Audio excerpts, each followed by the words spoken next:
Bem, eu vou continuar da técnica de pesquisa, que foi de onde eu parei. Bom, do ponto de vista do procedimento técnico utilizado, nós temos aí alguns tipos de pesquisa, né? Algumas técnicas de pesquisas, que é o termo mais correto. Eu trouxe para vocês aquelas que mais a gente utiliza nas nossas áreas. Quais são? Primeira delas, a pesquisa bibliográfica. Quando é que eu tenho uma pesquisa bibliográfica? Quando ela é elaborada a partir de materiais já publicados oficialmente, constituídos principalmente de livros, revistas, publicações em periódicos, artigos científicos, jornais, boletins, as monografias, são os trabalhos geralmente de conclusão de curso, as dissertações de mestrado, teses de doutorado, material cartográfico, internet. Mas o que da internet? Os sites oficiais da internet, com o objetivo de colocar o pesquisador em contato direto com todo o material já escrito sobre o assunto da pesquisa.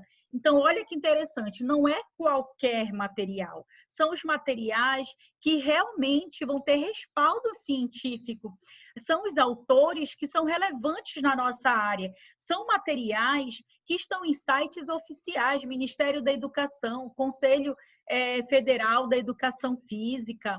Então, todos esses sites, esses materiais na internet são importantíssimos. Revista, um jornal, quando coloca uma pesquisa importante para a gente entender o contexto, eu posso utilizar essa pesquisa para fundamentar a importância do meu tema. Então, tudo isso são materiais de suma importância. E são materiais com qualidade, nós temos as fontes, né? Tem ali um autor por trás disso. Então, eu tenho que escolher muito bem quais serão os meus materiais que vão dar suporte para a minha discussão. Geralmente, nas graduações, a gente faz pesquisas bibliográficas. Por quê? Porque as pesquisas, como estudo de caso, outras pesquisas que não sejam a bibliográfica, elas precisam de um tempo maior para a sua elaboração. Então, precisa ter um comitê de ética. Se não tem um comitê de ética, tem que passar pela plataforma Brasil, onde vai distribuir para alguma instituição que tenha o comitê de ética para aprovação dessa pesquisa. Então, há todo um rigor, há todo um protocolo a ser seguido. E, como a demanda é grande no país, às vezes demora até 2, 3 meses para termos a resposta.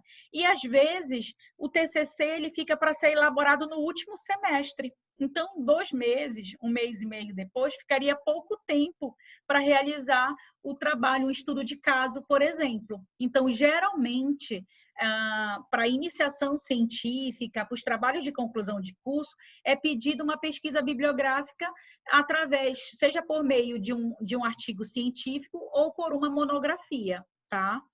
Eu vou passar para vocês toda a cartilha da faculdade, onde tem todas essas informações. Que mais? Eu tenho uma outra técnica de pesquisa, que é uma pesquisa documental. A pesquisa documental, devido às suas características, ela pode ser confundida com uma pesquisa bibliográfica.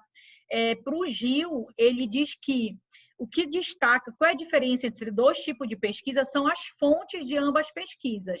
Vamos ver aqui na nossa próxima tela. Sobre a pesquisa documental, quais são os materiais que a gente mais utiliza?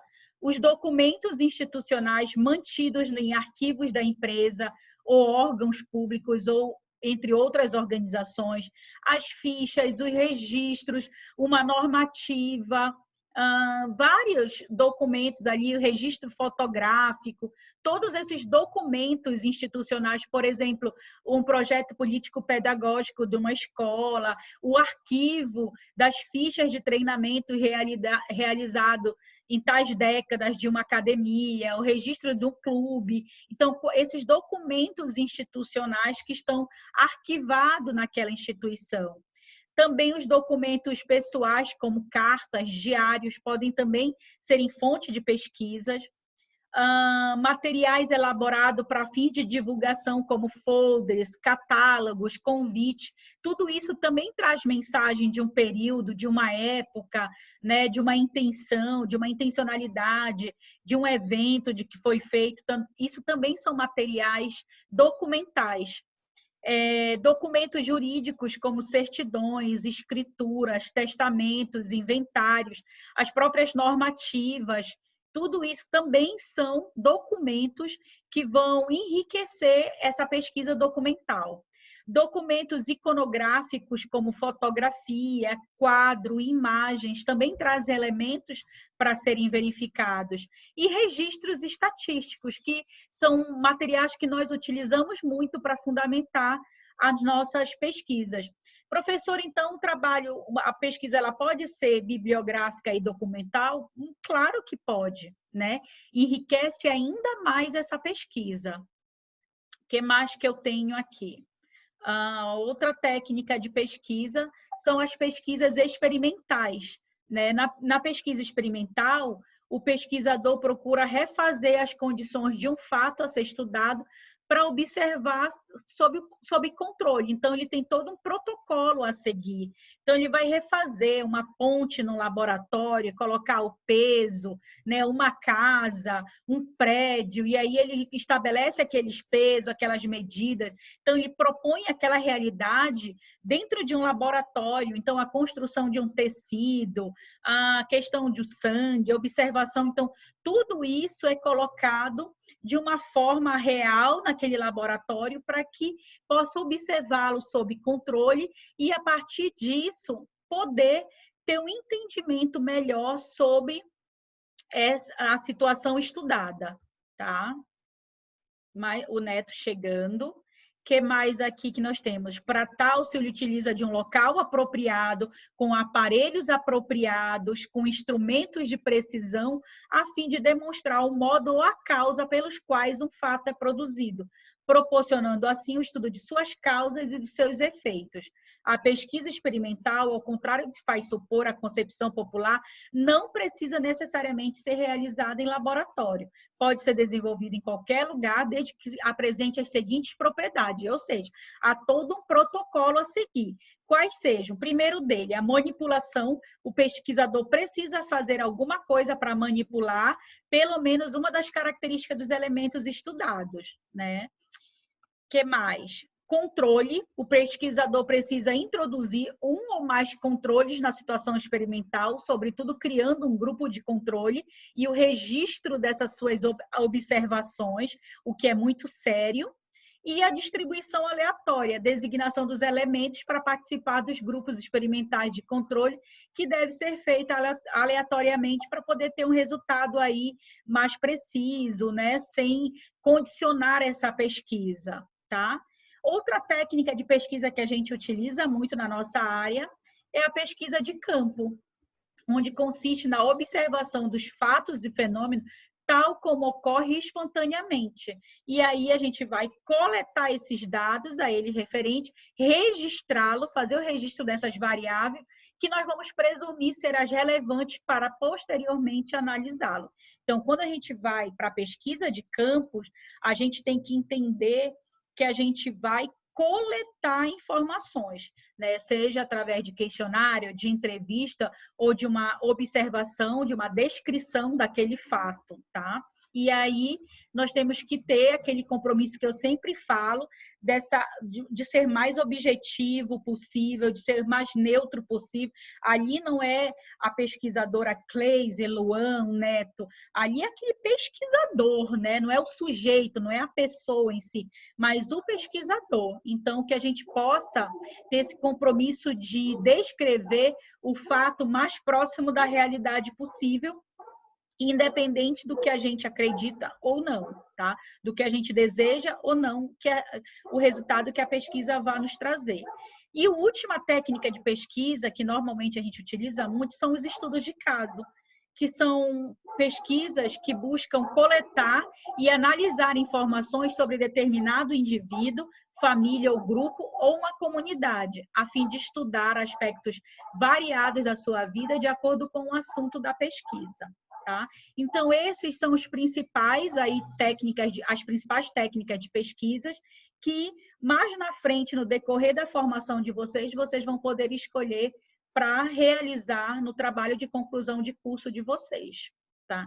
Não significa que ao longo desse processo formativo vocês também não iniciem um trabalho de extensão ou de iniciação científica. Na própria faculdade, a gente tem alguns projetos, eu e o professor Gabriel, sempre o professor Maurício, a Letícia agora, a Suzy, na verdade, a Kate, todo o nosso colegiado ele é muito sensível a desenvolver projetos de iniciação científica. O próprio Francisco, que é quem é o professor que vai trabalhando toda a orientação de TCC com vocês e mais os professores que voluntariamente se propõem a orientar os alunos e as pesquisas de acordo com as temáticas que são mais pertinentes e interessantes para cada área, tá? Então, ao longo do processo de formação, a gente vai apresentando para vocês projetos de iniciação científica e aí seria interessante também vocês participarem e poderem, né, se formar, contribuir para cada vez mais, vocês não saiam apenas com uma formação de pensamento crítico, no sentido de ter essa formação profissional, mas também está associada à pesquisa e extensão. Tá? Não só o pensamento crítico que é formado no dia a dia do ensino superior, mas também associar esse ensino à pesquisa e extensão, que são, na verdade, os objetivos do ensino superior. Bom, a gente viu aí os objetivos, gêneros, técnicas de pesquisa, e a gente precisa entender as abordagens. Como é que a gente trabalha, como é que a gente aborda, como é que a gente olha esses dados? E aí eu trago para vocês as abordagens, né, metodológicas. Nós temos 3 abordagens metodológicas. A gente tem a abordagem qualitativa, nós temos a quantitativa e tem autores que consideram uma terceira, que é a mista, a gente chamada de quali e quanti, né? Ou seja, uma parte da tua pesquisa é qualitativa e outra parte também é quantitativa. Você une as duas. Bom, ao desenvolver uma pesquisa científica, as principais abordagens metodológicas utilizadas são as qualitativas e as quantitativas. Há autores, entretanto, que defendem a possibilidade da junção entre elas, formando uma terceira considerada mista, que é chamada de quali-quanti, ou seja, qualitativa e quantitativa junto.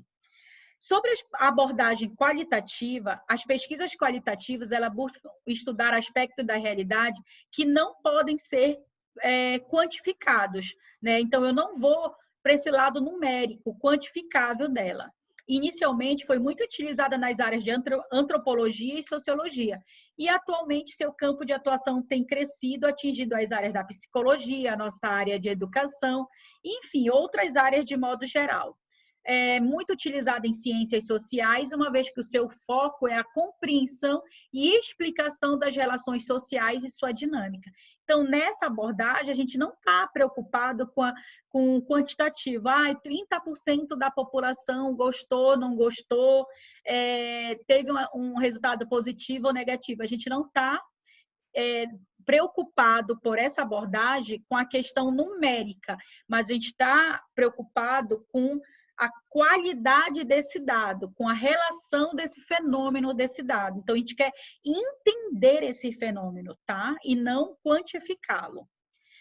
Não que seja mais importante, tudo vai depender dos objetivos da tua pesquisa. Já nas pesquisas de abordagem quantitativa, interessam os dados quantificáveis. Por isso, os dados coletados, eles podem e devem ser quantificados. Busca-se trabalhar com amostragens grandes, uma vez que os resultados obtidos de tais amostragens vão representar a realidade referente a determinada população estudo.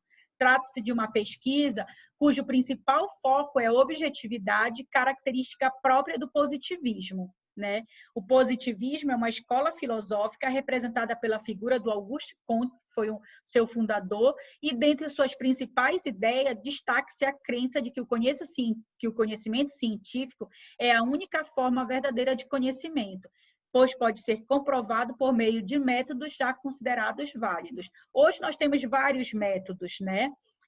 A partir aí da ciência moderna, a gente tem a fenomenologia, a gente tem que mais? O materialismo histórico dialético, e ainda temos o positivismo também, tá? Que foi aí um método precursor da pesquisa e tudo mais.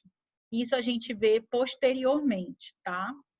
Então, por exemplo, quando a gente vai numa determinada loja e tem lá uma pesquisa de satisfação, você ficou muito satisfeito, satisfeito, não satisfeito, eles querem entender ali quantos de pessoas que passaram naquela semana, naquele mês, ficaram satisfeitos com a forma como eles estão abordando seus clientes.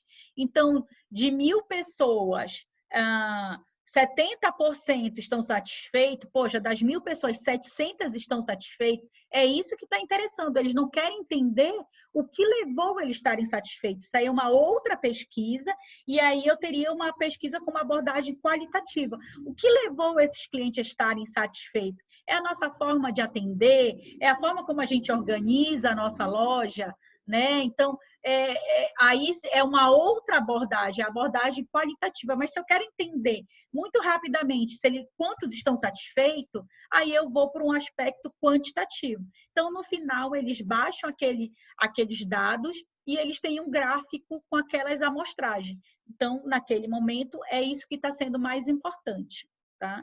E quando eu tenho uma abordagem mista, onde eu vou ter tanto um olhar qualitativo, eu vou querer entender o fenômeno, quanto também eu vou querer quantificá-lo, eu vou me utilizar das duas abordagens. Então, na concepção de diferentes autores, trata-se de uma abordagem que mistura as técnicas de pesquisa qualitativa e quantitativa. Esse interesse em combinar diferentes formas de recolher dados iniciou a partir da década de 50. Então, na metade do século passado, começou-se a utilizar as duas abordagens nas pesquisas, tá? Para Rocco, 2003, encontramos as divisões das etapas em um estudo misto que são: primeira etapa, tipos de projeto a investigar, podendo ser exploratórios ou confirmatórios, tipos de coleta de dados e análise e inferência desses dados.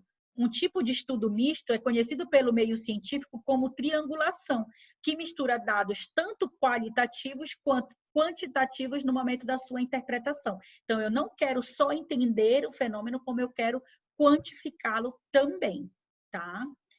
E aí, eu trago aqui, resumidamente, né, as características das três abordagens. Na qualitativa, tem um caráter subjetivo, pois o pesquisador é quem interpreta os dados, né? Claro que realizando um juízo de valor a partir de uma realidade observada, mais neutra possível, e o seu juízo de valor, isso vai ser subjetivo, porque é a tua visão enquanto pesquisador. Na abordagem quantitativa, o objetivo se caracteriza pelo uso de estatística aplicada para análise desse dado, e os pesquisadores não interferem nos resultados, tá? Que são aferidos aí numericamente. E na qual e quanto mestra as duas abordagens, tendo uma parte dela qualitativa e outra parte predominantemente quantitativa, tá? Então, tudo vai depender de que tipo de pesquisa nós queremos aplicar, como vai ser, qual o objetivo. Quando a gente fizer o que a gente chama de pré-projeto, um plano de pesquisa, tudo isso já vai estar determinado para a gente poder ir construindo aos poucos. Por isso que é necessário a gente ter um planejamento da pesquisa, porque se a gente não tem um planejamento da pesquisa, a gente não vai conduzindo essa pesquisa de forma organizada, racional, metodológica. Um barco que não sabe para onde ir, ele atraca em qualquer direção. Uma pesquisa que não sabe no que quer atingir, ela vai se perdendo pelo caminho. Então, daí a importância do planejamento da pesquisa. Antes de vocês realizarem o TCC de vocês vão ter que realizar o projeto de pesquisa, né? Então, o projeto de pesquisa, meus amores, é a parte mais importante, porque é onde eu vou ter todo o direcionamento da minha pesquisa. E aí eu vou conseguir realizá-la porque eu tenho um norte a seguir, eu tenho um passo a passo a seguir. Vamos dar uma olhada e vamos conhecer o planejamento da pesquisa. Todo planejamento da pesquisa, ele tem 3 fases. Quais são essas fases? A primeira fase é uma fase decisória, que significa o quê? A escolha do tema, a definição, a delimitação do seu problema de pesquisa, os objetivos gerais, a justificativa do teu trabalho, por que tu queres escrever sobre isso, qual a importância disso, quem fará esse trabalho com você? É um trabalho em dupla, em trio, individual? Quem é o teu orientador? Então, essa é a fase decisória, onde a gente tem que decidir o que estudar, porque o tema é grande, né? A área é grande, há vários assuntos a estudar, mas a gente tem um tempo pequeno, a gente precisa delimitar isso e a gente precisa ver a viabilidade desse estudo. Então, é uma fase aí de decisão. Claro que a gente não vai ficar preso a isso. Terminou essa pesquisa, fez o estudo, eu parto futuramente para outras pesquisas, para outros estudos. Depois da fase decisória, eu tenho a fase construtiva. Então, eu tenho que construir essa pesquisa. E aí, eu vou fazer esse plano de pesquisa. Com esse plano, eu vou para a execução dela, tá?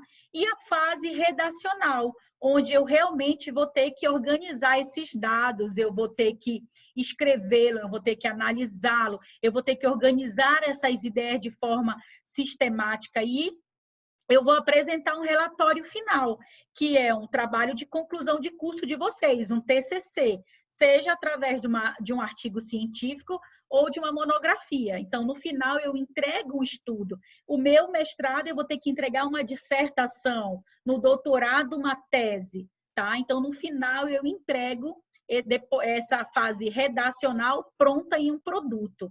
A apresentação desse relatório de pesquisa obedecerá às formalidades requeridas pela academia e nós seguimos a ABNT, Associação Brasileira de Normas Técnicas, tá? E aí eu já vou dispor para vocês dessa cartilha, vocês vão entrar na plataforma, vocês vão baixar, vocês vão começar a manusear.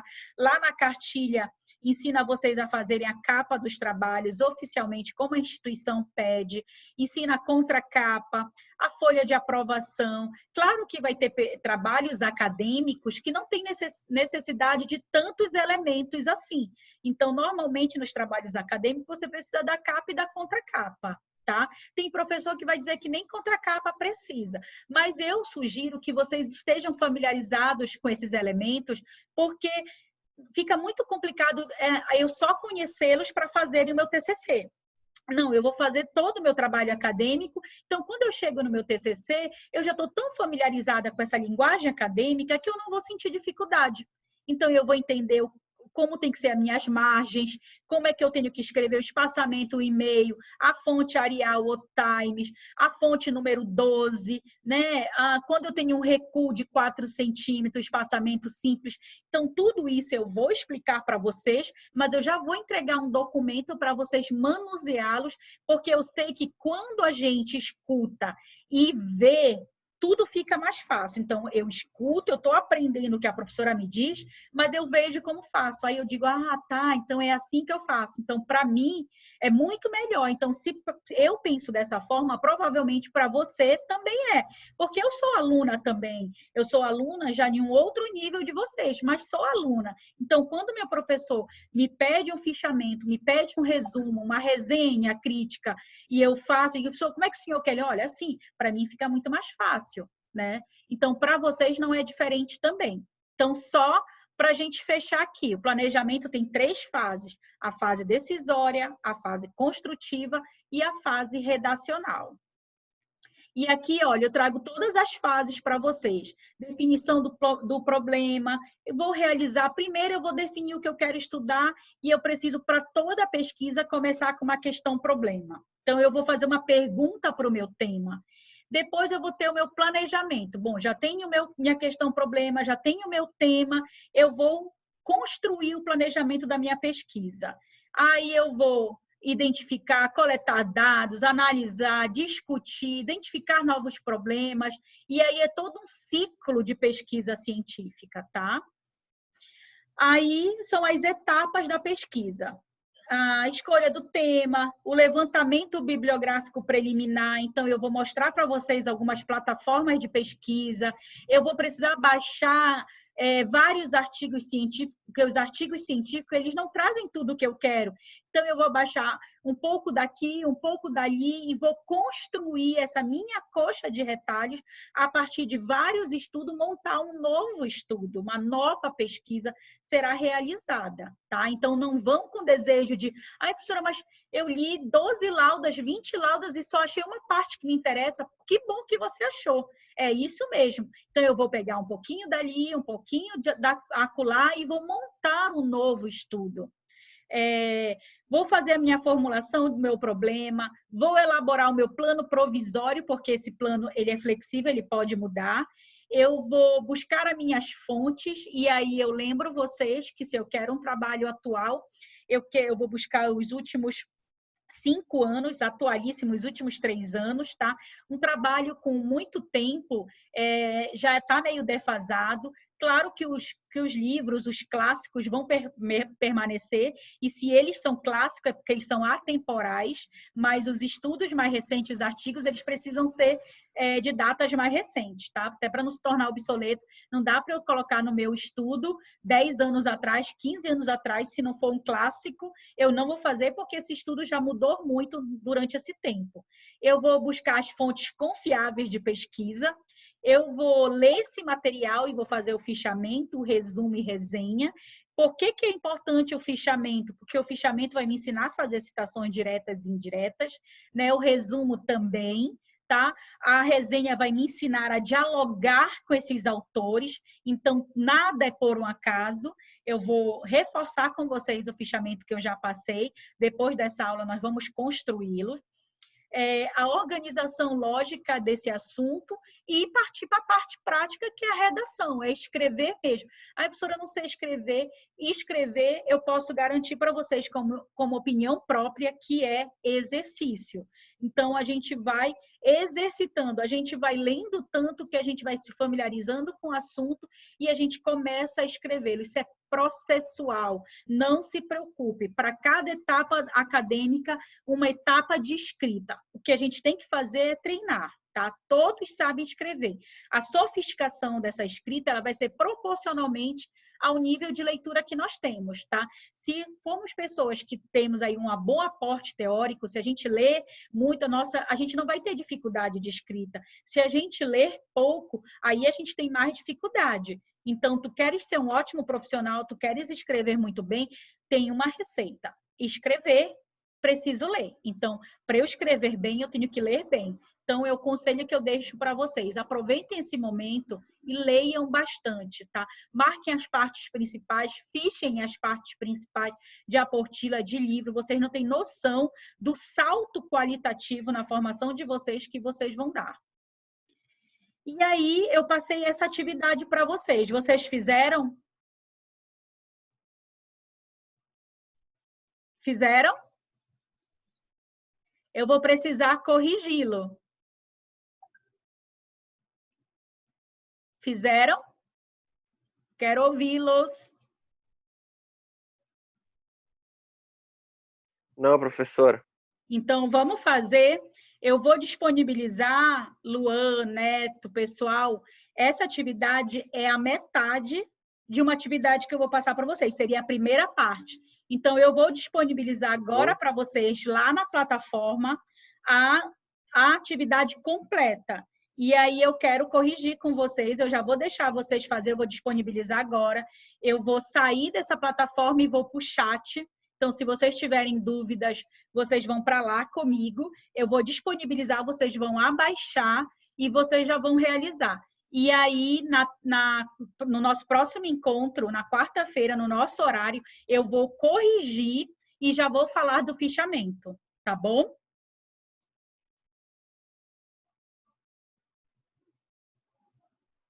Tudo bem, professor.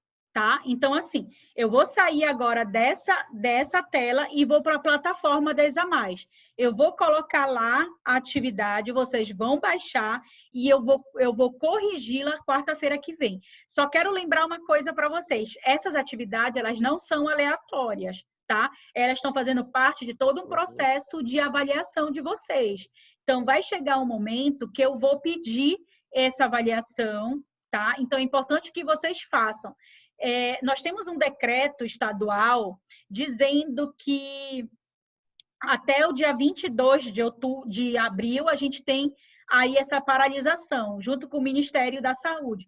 Pode ser, gente, que a atividade nossa retome daqui a um mês, né? Eu não sei quanto tempo, 20 dias, um mês. Assim que nós retomarmos, a gente vai se encontrar e eu vou querer de cada aluno as atividades que eu estou passando, tá? Porque isso já vai fazer parte do critério avaliativo de vocês.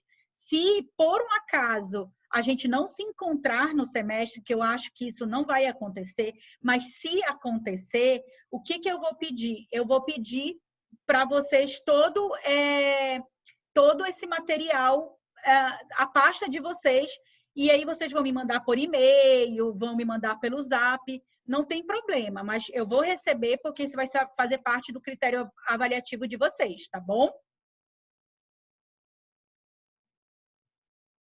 Sim. Então tá. Então eu vou desligar aqui, eu vou me despedir de vocês, eu vou agradecer a presença, eu vou iniciar, quarta-feira que vem eu vou corrigir o trabalho de vocês e já vou iniciar a unidade 3. Avisem os colegas que estão perdendo, tá?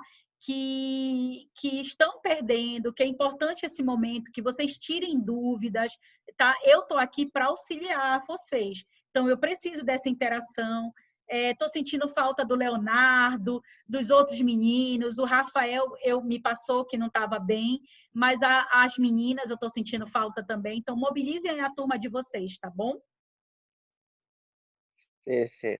Então, tá. Então, eu me despeço de vocês, desejando aí uma abençoada Semana Santa e que nós possamos nos ver pessoalmente em breve e pelos meios aí digitais também, tá bom? Fiquem com Deus. Tá bom, professora. Beijo, bom dia Obrigado. para Bom dia. vocês. Até.